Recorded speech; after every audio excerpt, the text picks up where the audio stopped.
Sobat RRI pasti tahu kan peristiwa kelam dalam perjalanan Indonesia yang dikenal dengan Gerakan 30 September atau G30 SPKI. Gerakan ini melibatkan pasukan Cakrabirawa bersama tokoh-tokoh dari Partai Komunis Indonesia atau PKI, yang tujuannya ingin menggulingkan pemerintahan Presiden Soekarno dan menggantinya dengan sistem komunis. Gerakan ini dipimpin oleh D.N. Aidit yang saat itu menjabat sebagai ketua PKI.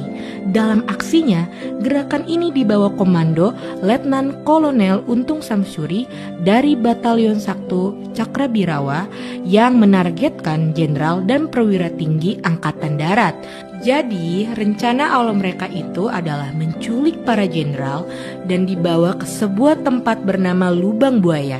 Tapi di tengah perjalanan situasinya berubah. Sebagian dari mereka tewas akibat penembakan dan penyiksaan. Gerakan ini menimbulkan korban jiwa, yaitu Jenderal Ahmad Yani, Suprapto, Tirto Darmo Haryono, Siswondo Patman, dan Sutoyo. Selain itu, Kolonel Katamso dan Letkol Sugiono juga jadi korban di Yogyakarta. Tragedi G30 SPKI ini menjadi awal dari bubarnya PKI, serta berubahnya arah politik negara.